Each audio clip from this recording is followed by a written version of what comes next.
मित्रों नमः संस्कृताय। अलंकारों के पाठ्य के क्रम में हम सब आज अर्थांतर न्यास अलंकार को पढ़ेंगे। इससे पहले हम कई अलंकारों को पढ़ चुके हैं। अब अर्थांतर न्यास अलंकार एक विशेष प्रकार का अलंकार है जो कि सुभाषितों में विशेषता प्रयुक्त होता है। इसके कुछ उदाहरण जो आपको मिलेंगे बहुत हृदय को छू जाने वाले उदाहरण मिलेंगे। तो क्योंकि ज्यादातर ये सुभाषितों में ही होता है, हमारे कवि महाकवि भारवी हुए, कालिदास हुए, अन्य कवियों ने बहुत इसका प्रयोग किया है। कब प्रयोग किया है? जब कोई बात, गंभीर बात, कोई अच्छी बात, हृदय स्पर्शी बात, सुभाषित युक्त बात कहना चाहते हैं तो फिर इस अलंकार का प्रयोग हमारे कवि करते रहते हैं। तब देखिएगा, इसका लक्षण पहले बता देते हैं। हम काव्य प्रकाश के अनुसार अभी इस अलंकार को पढ़ रहे हैं। इस अलंकार का लक्षण, इस अलंकार के प्रकार और इस अलंकार के कितने उदाहरण हैं, या इस अलंकार में कहां सामान्य से विशेष का समर्थन है, कहां विशेष से सामान्य का समर्थन है, ये सारी बातें हम इस पाठ में जानेंगे। तो अर्थांतर न्यास अलंकार का सबसे पहले लक्षण देखते हैं।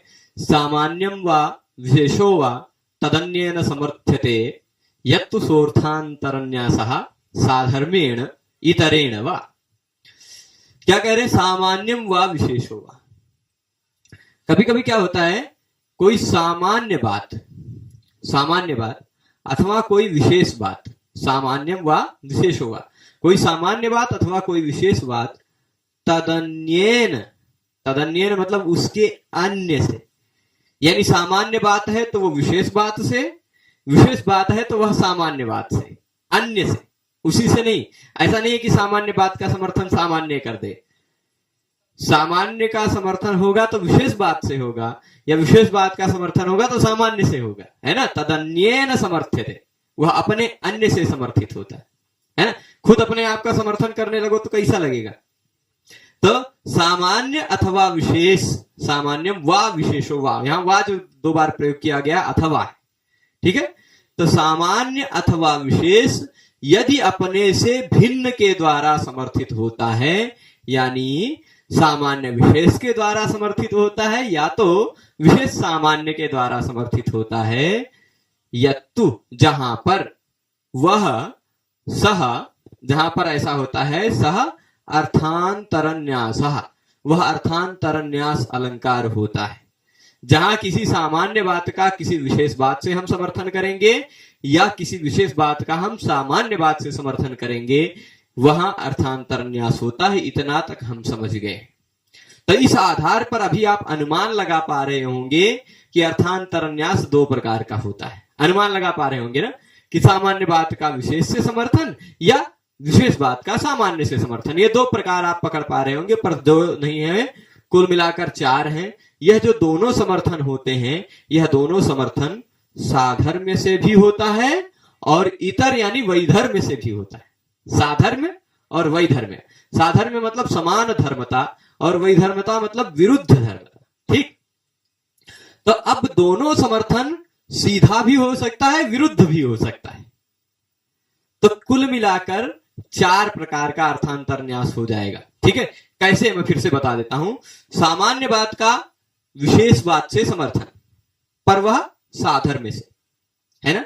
सामान्य बात का विशेष बात से समर्थन साधर्म्य से, सामान्य बात का विशेष बात से समर्थन इतर यानी वैधर्म्य से। उसी तरह आप विशेष बात का समर्थन देख लेते हैं। विशेष बात का सामान्य से समर्थन साधर्म्य से, विशेष बात का सामान्य से समर्थन वैधर्म्य से।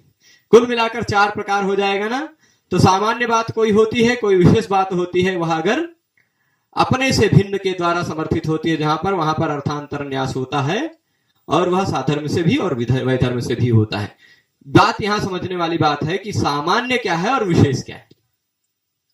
क्योंकि एक एक चीज जब तक आप जानेंगे नहीं तो आप कैसे जान पाएंगे कि यहां सामान्य बात का समर्थन हुआ है या यहां विशेष बात के समर्थन हुआ है? कैसे जानेंगे? और आप श्लोक में कैसे जान पाएंगे कौन सी बात सामान्य है, कौन सी बात विशेष है? एग्जाम्पल में कैसे जान पाएंगे? तो इसलिए सामान्य मतलब आप जैसे लोक में भी व्यवहार करते हैं, थोड़े कुछ स्पेशल लोग होते हैं, उनको कहते हैं तो विशेष आदमी है ना। विशेष मतलब जिसके एग्जाम्पल कम मिलते हो, जो थोड़े स्पेशल लोग होते हैं वो विशेष है। और जो जिस तरह के लोग या जिस तरह की बातें कॉमन होती हैं, सब जगह दिखाई पड़ जाती हैं, वो बात सामान्य है। जिस तरह के लोग या जिस तरह की बातें सब जगह नहीं मिलती है, थोड़ी स्पेशल अवस्था में मिलती है, वो विशेष है, ठीक है। तो कुछ बातें सामान्य हैं, कुछ बातें विशेष हैं। ठीक है, ये बात समझ जाएंगे। सामान्य क्या होगा, विशेष क्या होगा, उदाहरण भी बताएंगे तो हम आपको पूरा क्लियर कराएंगे और आप सब जान भी पाएंगे कि यहां पर सामान्य बात ही यह है, यहां पर विशेष बात ही यह है। तो अब देख लीजिए, ये 4 प्रकार का अर्थांतर न्यास होगा। कभी विशेष के द्वारा सामान्य का समर्थन होगा, है ना, विशेष के द्वारा सामान्य का साधर्म से समर्थन, है ना, सामान्य के द्वारा विशेष का साधर्म से समर्थन, उल्टा, है ना, विशेष के द्वारा सामान्य बात का समर्थन हो जाएगा साधर्म से, सामान्य के द्वारा विशेष का समर्थन हो जाएगा साधर्म से। ठीक है, विशेष के द्वारा अब सामान्य का, यही बात, विशेष के द्वारा सामान्य का समर्थन होगा, पर यह वैधर्म से, यहां साधर्म था, यहां वैधर्म है, यहां सामान्य के द्वारा विशेष का, पर यह वैधर्म से। तो कुल मिलाकर 4 प्रकार का अर्थांतर न्यास अलंकार होगा। चारों प्रकार के अर्थांतर न्यासों का 4 उदाहरण मिलेगा। आप स्वयं जान पाएंगे कहां किसके द्वारा किसका समर्थन है, साधर्म से है या वैधर्म से, स्वयं जान पाएंगे, पहचान पाएंगे। तो पहले आप देख लीजिए विषय, ये आप अगर पहला हेडिंग नहीं पढ़ेंगे, ये बात नहीं पढ़ेंगे, तो भी मैं जब एग्जाम्पल समझाऊंगा, इसके अर्थ को बताऊंगा, तो आप हेडिंग खुदे जान जाएंगे कि कहां किस बात के द्वारा किसका समर्थन किया गया है, साधर्म से है कि वैधर्म से है, कौन सी। अच्छा, अब ये बताइए, एक थोड़ा सा तर्क कीजिए, थोड़ा सा सोचिए, पहले वाली बात के द्वारा दूसरी बात का समर्थन होगा कि दूसरी वाली बात के द्वारा पहली वाली बात का समर्थन होगा? पहले कोई बात कही जाएगी तब तो उसके समर्थन में कोई बात कही जाएगी ना, ऐसे तो होगा नहीं कि पहले ही कह दिया वो समर्थन में, फिर बाद में वो कुछ भी कहते रहे, ऐसा तो होगा नहीं ना। तो हमेशा यह बात ध्यान रख लीजिएगा, समर्थन वाला वाक्य दूसरा वाक्य ही होगा। ठीक, दूसरा वाक्य ही समर्थन वाला वाक्य होगा। पहले कुछ कहेंगे तब तो समर्थन होगा, पहले कुछ कहे बिना समर्थन थोड़े ना हो जाएगा। ऐसा सरकार तो बनाना ही नहीं कि पहले, सरकार तो बनाना नहीं है कि पहले विधायकों का समर्थन ले लिया तब जाके सरकार बनाएंगे। पहले कोई बात कहेंगे तो उसका समर्थन किया जाएगा।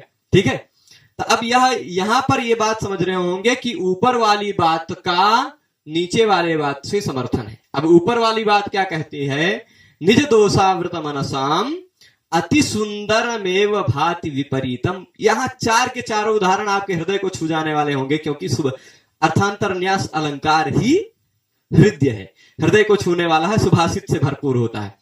निज दोषावृत मनसाम अति सुंदरमेव भाति विपरीतम पश्यति पित्तोपहतः शशि शुभ्रम शंखम अपि पीतम। इसको समझिएगा, जिस व्यक्ति का मन अपने दोष से खुद ही आवृत है। ठीक है, देखिएगा, मैं इसको यहां हाईलाइट करते हुए बताता हूं। जिस व्यक्ति का मन निज खुद के दोष से आवृत है, वो खुद दोषी है, उनमें खुद गलतियां हैं, हजारों गलतियां छिपी हुई हैं, लेकिन अब अपनी गलतियों को नहीं स्वीकार करते, अपने गलतियों को अपने मन में इस तरह से दबा के रख दिया, अपनी गलतियों से, अपने दोषों से उनका मन इस तरह आवृत होकर ढक गया है कि उनको अच्छे से अच्छा चीज विपरीत प्रतीत होता है ना। जैसे आप देख लीजिए, दुर्योधन और युधिष्ठिर की बात सुनी होगी आपने। दुर्योधन इस संसार में खोजने गया था, उसको कोई अच्छा आदमी नहीं मिला था। युधिष्ठिर इस संसार में खोजने गए, उसको कोई बुरा आदमी नहीं मिला। तो क्या इस संसार में कोई बुरा नहीं है? क्या इस संसार में कोई अच्छा नहीं है? तो आपका मन जैसा होता है, आपकी दृष्टि जैसी होती है, वैसा ही आपको सामने सब कुछ प्रतीत होता है। दुर्योधन के मन में खुद का दोष था, तो बाहर उसको सब कुछ अच्छा चीज भी विपरीत प्रतीत होता था, बुरा प्रतीत होता था। युधिष्ठिर के मन में दोष नहीं है, दोष आवृत नहीं है, तो उसको बाहर की सारी चीजें अच्छी प्रतीत होती है ना। तो वही ये बात कह रहे हैं यहां पर कि जिनका मन निज दोष से आवृत है, अपने ही दोषों से ढका हुआ है, अपने दोषों से ही ग्रस्त है जिनका मन, उनको अत्यंत सुंदर वस्तु भी विपरीत प्रतीत होती है।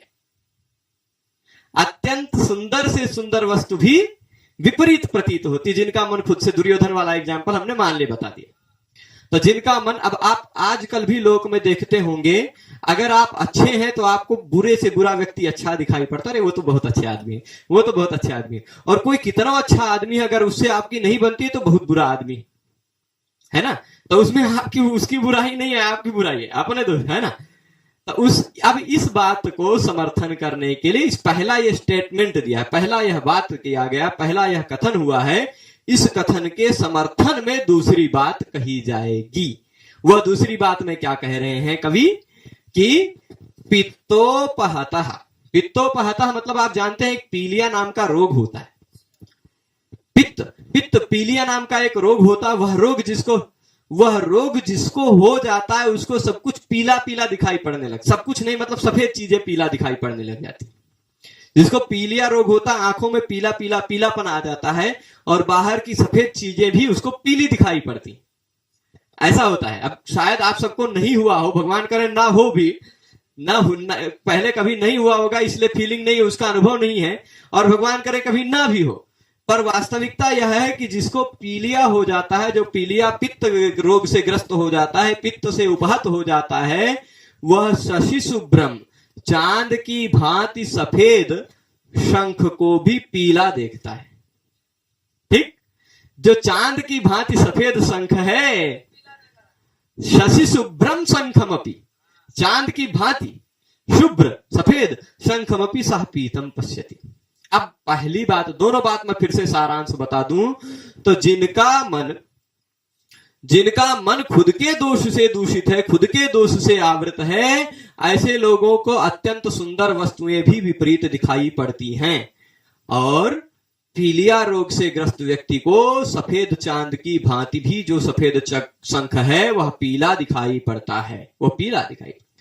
अब दो बातों में आप बताइए सामान्य बात कौन सी है, विशेष बात कौन सी है? क्योंकि आपको लोक में ऐसे बहुत सारे उदाहरण मिल जाएंगे। ज्यादा उदाहरण किसका मिलेगा, पीलिया रोगग्रस्त वाला कि अपने मन को, जिनका मन खुद के दोष से ग्रस्त है उसका ज्यादा उदाहरण मिलेगा कि पीलिया रोगग्रस्त वाला ज्यादा उदाहरण मिलेगा? तो आप सोचेंगे तो आपको पता चलेगा कि भाई ये कॉमन बात है, दोष ढूंढने वाले लोग बहुत ज्यादा मिल जाएंगे, है ना, पर पीलिया रोग से ग्रस्त है और सफेद शंख को पीला देखने वाले कम मिलेंगे। तो अब कम मिलता है, ये वाली बात कम मिलती है, इसलिए पीलिया रोग से ग्रस्त व्यक्ति सफेद शंख को भी पीला देखता है, ये वाली बात कम मिलती है, इसका एग्जाम्पल, इसलिए ये विशेष बात है। पर जिनका मन खुद के दोष से ग्रस्त है, ऐसे लोग अच्छे से अच्छे चीज को, अच्छे से अच्छे व्यक्ति को बुरा देखते हैं, ऐसा एग्जाम्पल आपको ज्यादा मिलेगा, इसलिए ये सामान्य बात है। तो किसका समर्थन हुआ है? समर्थन पहली बात का होगा, दूसरी बात के द्वारा होगा, हमेशा ये बात बताया हूं ना। तो किसका समर्थन हुआ है? सामान्य का समर्थन हुआ, सामान्य का समर्थन हुआ है ना। और किसके द्वारा हुआ है? विशेष के द्वारा, विशेष के द्वारा सामान्य का समर्थन। अब साधर्म क्या है और वैधर्म क्या है? देखिए, यहां भी जिनका मन खुद के दोष से ग्रस्त है वो देखते हैं, बुरा देखते हैं, यहां भी जिनको पीलिया हो गया है वो भी उल्टा देखते हैं। दोनों जगह देखना है, दोनों जगह दर्शक जो है, दृष्टा जो है उसके अंदर दोष है, दोनों जगह जो दृष्टा है, देखने वाला, उसके अंदर दोष है। पीलिया वाले के अंदर भी दोष है और जिनका मन खुद के दोष से दूर। परंतु अब इस अलंकार, इस एग्जाम्पल को यदि शुरुआत से समझे तो क्या था, वो जो नायिका थी थोड़ी एडवांस थी, नायिका थोड़ी एडवांस थी, रात की चांदनी छटी हुई थी। अब आजकल तो लाइट होता है भाई, एलईडी बल्ब आ गए, तमाम तरह के बल्ब आ गए, पर पहले उतनी लाइट नहीं होती थी। जब जैसे ही सूर्य भगवान डूबे सब तरफ अंधेरा, सब तेल का या घी का या और कुछ का दीप जलाते रहते थे, उसी से घर में थोड़ा बहुत देहली दीप न्याय से घर के देहली पर दिया रखते थे, घर के बाहर भी घर के अंदर भी तेल भी बचाना है, दिया जलाते थे, थोड़ा उजाला रहता था जिससे दिखे ना, कोई किसी से टकरा ना जाए रात में सोते समय। तो इस तरह काम चलता था। लेकिन अगर चांदनी रात है तो चांदनी रात कुछ ऐसी विशेष प्रकार की रात होती है कि उस रातों में भी कभी कभी परछाई हमारी दिखाई पड़ती है ना, जिसको उजाली रात कहते हैं, समझ लीजिए। ऐसा उन महीनों में हम अपने आप को, हम अपने सामने वाले को, सबको पहचान सकते हैं, देख सकते हैं, और हमारी परछाई भी चांद की चांदनी से प्रतिबिंबित होती है ना, शुक्ल पक्ष में। तो ऐसा दिन था, कैसा दिन था? ऐसा दिन था। अब इन दिनों में उस नायिका को अगर नायक से मिलने रात में अकेले जाना हो तो क्या वो जा पाएगी? सब लोग देख लेंगे ना। चांद है ऊपर आकाश में, और वो फिर जाने के लिए उसने मैचिंग कपड़ा पहना। कैसा कपड़ा पहना? मैचिंग, जो चांदनी से मैच हो जाए कपड़ा। ठीक, कैसा कपड़ा पहन लिया उसने? सुसित वसना अलंकार। सुसित मतलब सित होता है सफेद, अच्छी तरह से चांदनी की तरह सफेद वसन यानी वस्त्र और अलंकार को धारण कर लिया। ठीक, और कौमुदी थी ही, कौमुदी मतलब चांद की चांदनी थी ही, तो उस चांदनी में कभी कोई एक सुदृशी, अच्छी दृष्टि वाली, अच्छी नैनों वाली, है ना, स्वैरिणी स्वैर विहार के लिए जा रही थी। स्वैरम जानत्याम, कहां जा रही थी? स्वैर विहार के लिए अपने प्रिय के घर जा रही थी। तो उसी समय महासी, महासी मतलब महा कहते हैं थोड़ा सा चांद की, कौमुदी महासी। कौमुदी महासी मतलब क्या होता है? चांदनी के प्रकाश में, ठीक है, चांदनी के प्रकाश में वह सफेद वसन अलंकार को धारण कर रखी थी कि उस चांदनी में मेरा कपड़ा मैच हो जाए और मैं चली जाऊं, मैं सबको देखूं लेकिन मुझे कोई देख ना पाए, है ना। परंतु यदि अंधेरा है, यदि अंधेरा है तो अंधेरे में सफेद कलर नहीं छिपता, अंधेरे में सफेद कलर नहीं छिपता, और चांदनी में सफेद कलर छिप जाता है ना। ये बात समझ रहे हैं? तो अंधेरे में सफेद कलर नहीं छिपता। वो क्या किया? वो क्या की? चांदनी से मैच करने के लिए कि भाई चांद की चांदनी है तो उसमें उसका कपड़ा मैच हो जाए, इसलिए एकदम सफेद सफेद कपड़ा धारण कर लिया। कैसा कपड़ा धारण किया? सुसित वसनालंकारायाम। सुसित मतलब होता है सफेद, वसन अलंकार को धारण कर दिया, और कभी वह चांदनी के प्रकाश में, है ना, कौमुदी महसी, तो कौमुदी चांदनी के महा में प्रकाश में वह जो सुदृशी थी, अच्छी दृष्टि वाली वह युवती थी, वह स्वैर विहार के लिए जा रही थी, अपने प्रिय के घर जा रही थी कि मुझे कोई देख ना पाए और मैं चली भी जाऊं, ऐसा सोच के वो जा रही थी। तभी अचानक वो जा रही थी तो क्या हुआ? गतः अस्तम अभूत विधु। विधु कहते हैं चांद को, विधु अस्तम गतः अभूत, चांद डूब गया। अब सोच लीजिए, चांद डूब गया तो अंधेरा छा गया। अंधेरा छा गया यानी जो सफेद पूरी चांदनी छटी हुई थी, फैली हुई थी, वो कम हो गई। तब वो जा रही थी, उसके सारे कपड़े आभूषण सब दिखने लगे, है ना। उसने मैचिंग पहन लिया था उजाले से, पर अब उजाला अंधेरा हो गया तो अंधेरे में सफेद कलर दिखता ही, तो उसका सारा वस्त्र आभूषण सब चमकने लगा। तो उसको डर लगा। डर लगेगा कि नहीं कि अब मुझे कोई देख लेगा या कहीं कुछ चोर उचक्के होंगे तो पकड़ लेंगे। तो वो जब क्या हुआ? विधु अस्तम गतो अभूत, चांद डूब गया। तभी हे महाराज तदनु केनापि, उसी के बाद किसी के द्वारा भवतः कीर्ति ही अगीयत। हे राजन, वे कोई कवि किसी राजा से कह रहा है कि हे राजन, जब वह युवती जा रही थी अपने प्रिय से मिलने, उस आभूषण को धारण करके, मैचिंग कपड़ा पहन के, लेकिन चांद डूब गया तो सारा मैचिंग उसका बेकार हो गया और वह दिखने लगी। उसको शक हुआ, उसको डर हुआ।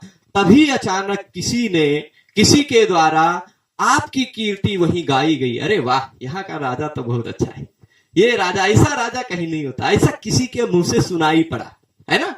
केनापि भवतः कीर्ति तदनु अगीयत, किसी के द्वारा आपकी कीर्ति गाई गई। ये न सा, जिसके द्वारा वह कीर्ति सुनने के बाद, सा वह युवती, वह स्वैरिणी जो भ्रमण करने जा रही थी, सा मुक्ता शंका प्रिय गृहम अगात, वह मुक्त शंका होकर, वह आशंका से रहित होकर, भय से रहित होकर प्रिय गृहम अगात, प्रिय गृह चली गई। ठीक है। अब यहां पर आप इतने बात का क्या निष्कर्ष समझेंगे? फिर से पूरी बात मैं बता दूं, फिर से यदि पूरी बात बता दूं तो क्या हुआ था कि एक बार सफेद वस्त्र अलंकार धारण करके कोई एक उजाली रात में एक स्त्री अपने प्रिय के घर जा रही थी, तभी अचानक चांद डूब गया तो उसके सफेद वस्त्र अलंकार दिखाई पड़ने लगे तो वह शंका से ग्रस्त हो गई, डर से ग्रस्त हो गई। तभी अचानक, हे महाराज, आपकी कीर्ति को किसी ने गाया और आपकी कीर्ति को गाने से, आपकी कीर्ति को सुनने से वह मुक्ता शंका हो गई, वह शंका रहित हो गई और अब आप वह प्रिय गृह पर चली गई। ठीक, हे राजन, आप कहां शुभप्रद नहीं हो। अंतिम बात क्या है? अंतिम बात क्या है? क्वनासी शुभप्रदा, यही अंतिम बात है। ठीक, इस अंतिम बात के द्वारा, क्वनासी शुभप्रदा, इस बात के द्वारा शुरुआत के इतने बात का समर्थन है ना? है कि नहीं? अंतिम बात के द्वारा ही पूर्व के बातों का समर्थन होगा कि नहीं? तो अब क्या कह रहे हैं कि इसका मतलब क्या हुआ कि आप उस युवती के लिए शुभप्रद हो। ये बात हुई कि नहीं? ये बात हुई कि आप उस युवती के लिए शुभप्रद हो।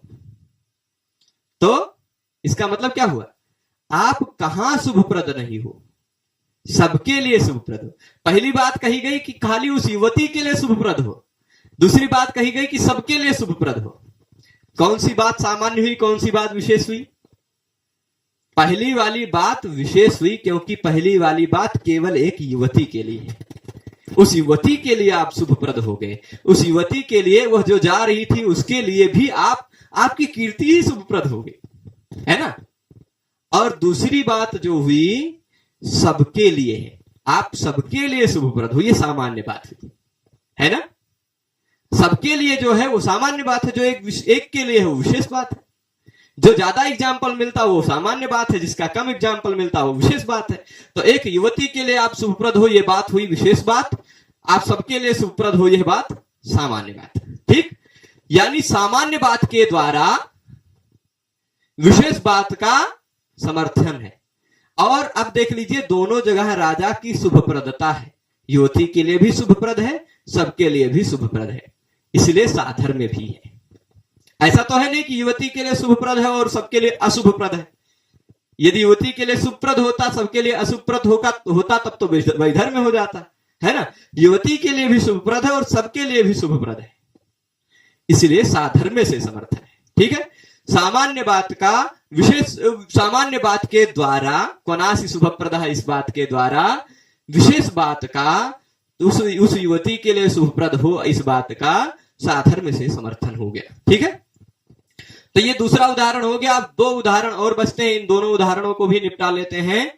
एक उदाहरण है, गुणानामेव दौरात्म्यात् धुरिधुर्यो नियुज्यते असंजात किणस्कंधः सुखम स्वपिति गौरगलिः।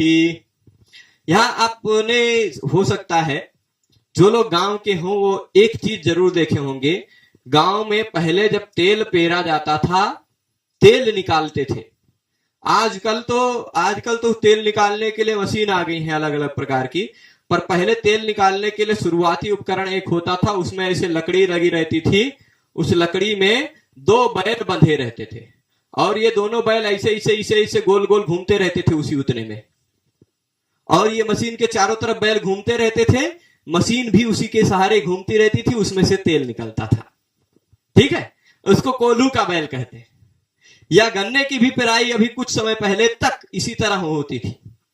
गन्ने का कोल्हू होता है, आजकल देखते होंगे गन्ने का शरबत पीते ही हैं आप सब रोड पे, तो कभी कभी ऐसे देखते हैं वो घुमा के पेरता है ना? कभी कभी वो जनरेटर जैसा रखते हैं, वो चला के पेर देते हैं गन्ना। पर शुरुआत में गन्ना भी उसी तरह, वो मशीन, गन्ना पेरने वाली जो मशीन होती है, गन्ना से रस निकालने वाली, उसमें गन्ना डालते हैं तो घुमाना पड़ता, वो बैल से घुमाते थे, लकड़ी लगी रहती थी ऐसे, वो बैल से बांध देते थे, वो बैल उसी जगह पे घूमता रहता था, मशीन घूमती रहती। तो वो चीज है, वहां पे आप सोचिए कैसा बैल चाहिए बांधने के लिए। वहां ऐसा बैल चाहिए कि जो ठीक ठाक चल लेता हो, वो ऐसा बैल चाहिए कि जो 4 कदम चल के गिर पड़ता हो, ऐसा बैल चाहिए। जो ठीक ठाक चलता हो वही बैल चाहिए ना। तो यानी वो ठीक ठाक चल लेता है, ये उसकी गलती है ना कि उसको वहां पे बांध जाना पड़ता है।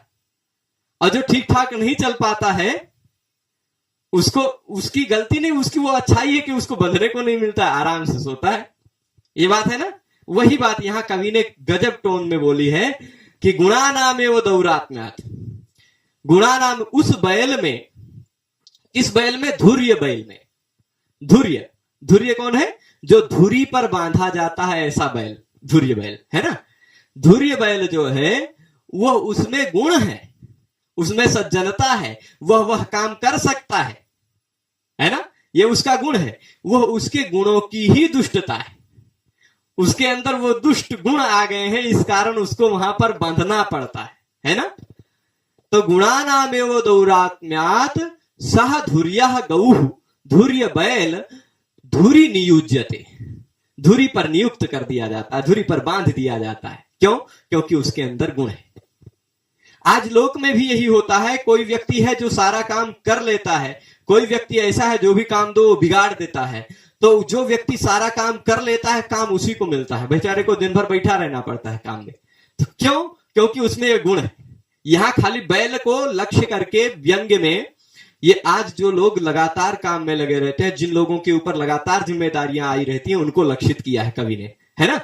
खाली तो देखिए, गुणों की ही दुष्टता है, गुणों की ही दुरात्मता है कि वह धुर्य बैल धुरी पर नियुक्त हो जाता है ना। और गौरगली, गौरगली, गली मतलब पतनशील, गली का तात्पर्य क्या होता है? पतनशील, जो थोड़ा सा चलता है फिर गिर जाता है, थोड़ा सा चलता है फिर गिर जाता है, बैठ जाता है ना। ऐसा पतनशील गौल, गौ, गौल नहीं, गौ जो है, पतनशील बैल है जो है, वो क्या करता है? सुखपूर्वक सोता है।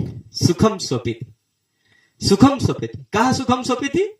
गौरगली, पतनशील गौ सुखपूर्वक सोता रहता है। और उसको क्या होता? असंजात किणस्कंधा, जो बैल धुरी पर नियुक्त होता है ना, ऐसे कंधे पे उसके चिन्ह बन जाते हैं, कंधे पे दाग बन जाते हैं, उसके बाल वहां से कम हो जाते हैं। लेकिन जो बैल वहां पर धुरी पर नहीं नियुक्त रहता है, उसके स्कंध पर किण यानी चिन्ह असंजात रहता है, उसके कंधे पर चिन्ह नहीं बनते, और वह असंजात किणस्कंधा सुखम स्वपिति, कहा? गौरगली, सुखपूर्वक सोता है। तो अब बताइए, यहां पर पहली बात का दूसरी बात से समर्थन है कि नहीं है? है कि गुणों की ही दुष्टता है कि वह धुर्य बैल धुरी पर नियुक्त हो जाता है, पर पतनशील गौ सुखपूर्वक सोता है, उसके कंधे पर चिन्ह भी नहीं पड़ता। इस बात के द्वारा उस बात का समर्थन किया गया है। अब पहली बात, धुरी पर नियुक्त होने वाले बैल ज्यादा हैं कि सुखपूर्वक सोने वाले बैल ज्यादा हैं? नहीं। पहली बात क्या है कि पहले के समय में सुखपूर्वक सोने वाले कम हुआ करते थे ना, काम करने वाले बैल जितने भी होते थे सब काम ही करते थे, है ना।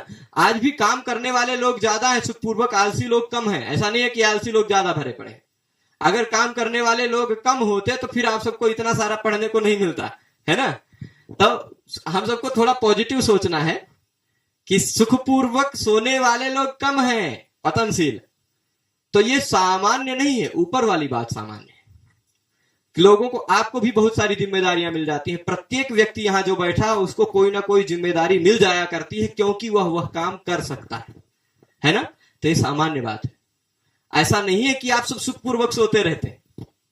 सामान्य बात, वो सुखपूर्वक सोने वाला नहीं है, क्योंकि सुखपूर्वक सोने वाले का एग्जाम्पल आज की दुनिया में बहुत कम मिलेगा। सबको कोई ना कोई काम लगा रहता है। तो धुरी पर नियुक्त हो जाता है धुर्य बैल, क्योंकि उसमें गुणों की दुरात्मता है। यह बात सामान्य बात है ना। उस सामान्य बात का विशेष बात के द्वारा, नीचे की बात तो है विशेष बात, एक बैल है वो सुखपूर्वक सोता रहता है, या कम लोग हैं जो सुखपूर्वक, जो आलसी लोग हैं वो सुखपूर्वक सोते रहते हैं, ठीक है। यह विशेष बात के द्वारा सामान्य बात का, यह विशेष बात दूसरी वाली है, पहली वाली बात सामान्य बात है, उस सामान्य बात का समर्थन है, पर वह समर्थन वैधर्म्य से है। क्यों वैधर्म्य से है?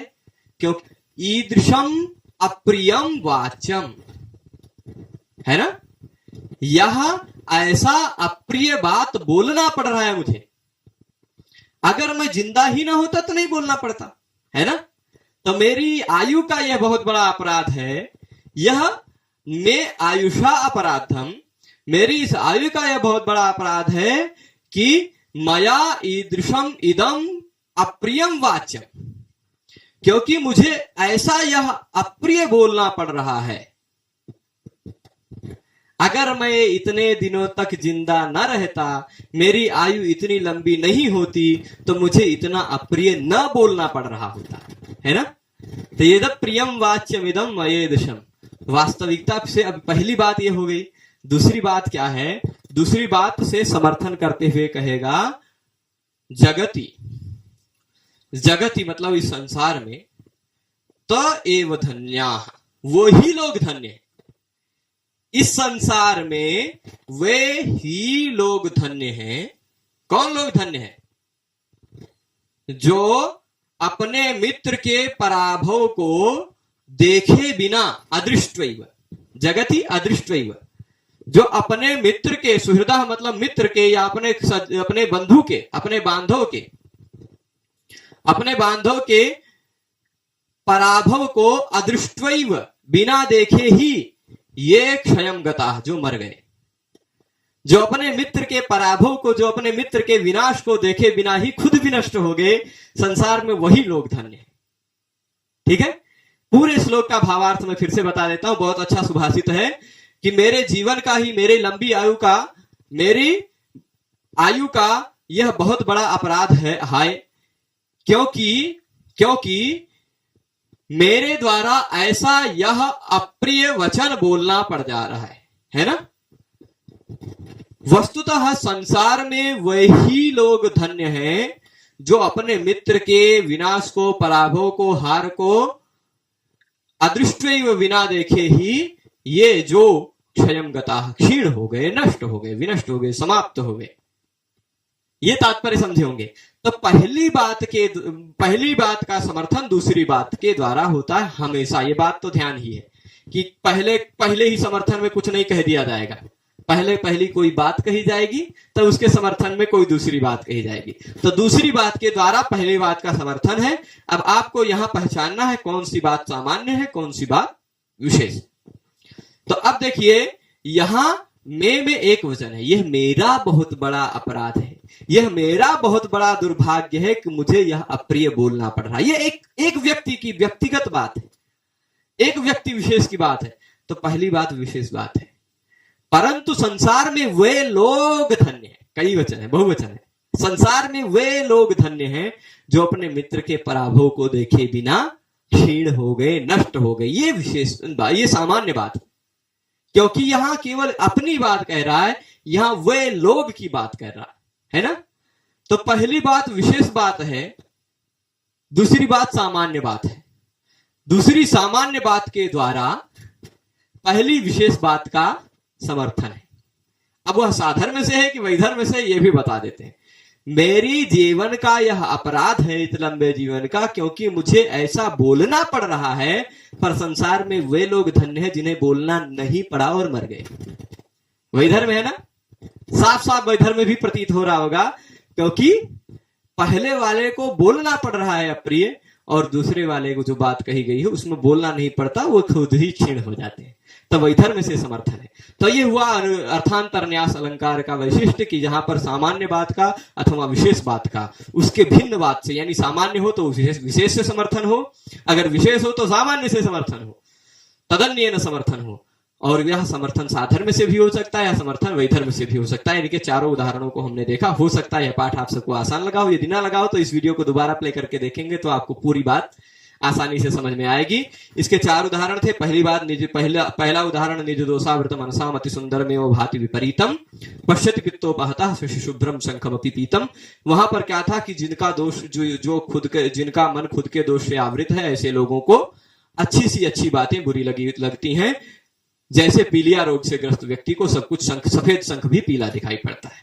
तो दूसरी बात वहां पर विशेष बात थी, उसका सामान्य से पहले दूसरी बात विशेष बात थी, विशेष बात से सामान्य बात का समर्थन था, और वो भी साधर्म से। दूसरा उदाहरण हमने देखा था वो क्या कहते हैं, सुसित वसनालंकारायाम कदाचन कौमुदी महसिर सुदुषि स्वैरम यान्त्याम गतोस्तम अभूत विधु तदनुभवतः कीर्ति केनाप्यगीयतेन सा प्रिय गृह मगान मुक्ता शंका क्वनासी शुभप्रदा। वह उदाहरण में देखा था कि हे महाराजन, आप उस जो अपने प्रिय के घर जा रही थी उसके लिए भी शुभप्रद हो, और कहाँ शुभप्रद नहीं हो, यानी सबके लिए भी शुभप्रद हो। तो बाद वाली बात सबके लिए शुभप्रद हो, वो बाद वाली बात सामान्य बात है। उस बाद वाली बात सामान्य बात के द्वारा विशेष बात उस युवती का भी आप शुभप्रद हो, युवती के लिए भी ये सामान्य बात का समर्थन था, वो विशेष बात का समर्थन था। सामान्य के द्वारा विशेष का समर्थन था, वो भी साधर्म्य से। तीसरा एग्जाम्पल हमने देखा था, गुणानामेव दौरात्म्या धुर्यो नियोज्यते असंजात किणस्कंध सुखम स्वपिति गौरगली। एक गुणों की ही उसकी दुष्टता है, क्योंकि धुरी पर धुर्य बैल नियुक्त हो जाता है, और जो दुष्ट बैल होता है, जो पतनशील बैल होता है, वो सुखपूर्वक होता है। पतनशील बैल वाली बात विशेष बात है, और जो नियुक्त हो जाने वाले बैलों की बात वो सामान्य बात है। सामान्य बात का विशेष बात के द्वारा समर्थन है, पर वह वैधर्म से है, क्योंकि एक को नियुक्त होना पड़ता है, एक को वियुक्त होना पड़ता है ना। एक नियुक्त हो जाता है, एक सुखपूर्वक सोता है। और वही बात यहां भी है। चौथा उदाहरण, अहो हि मे बहु अपराधमायुषा यद प्रियम वाच्यमिदं मये दृशम तएव धन्याः सुहृदः पराभौम जगत्य दृष्ट्वैव हि ये क्षयंगताः। इस उदाहरण में भी देखिए, कहा कि यह मेरे जीवन का बहुत बड़ा अपराध है, यह मेरे जीवन इतना लंबी आयु होने का बहुत बड़ा अपराध है, क्योंकि मुझे इतनी अप्रिय बात बोलनी पड़ जा रही है। यदि मैं इतना न जीवित रहता तो मुझे इतनी अप्रिय बात बोलनी नहीं पड़ती। वस्तुतः संसार में वही लोग धन्य हैं जो अपने मित्र के पराभव को देखे बिना ही क्षीण हो जाते हैं, मर जाते हैं। तो यहां पर भी दूसरी बात कैसी है? दूसरी बात सामान्य बात है। उस सामान्य बात, क्योंकि वो लोग, ये बहुत सारे लोगों की बात कर रहे हैं, वो सामान्य बात है। सामान्य बात के द्वारा उपरोक्त विशेष बात का समर्थन है, और समर्थन भी वैधर्म के द्वारा है, क्योंकि इसको तो बोलना पड़ रहा है और वो लोगों को मर जाना पड़ता है, नहीं बोलना पड़ता है। ये वैधर्म से समर्थन है। तो 4 प्रकार का अर्थांतर न्यास अलंकार आप सबको समझ में आया होगा। ये पाठ में आज यहीं रोकते हैं। आप सभी लोग पूरे पाठ में जुड़े रहे, उसके लिए आप सभी को बहुत बहुत धन्यवाद। नमः संस्कृताय।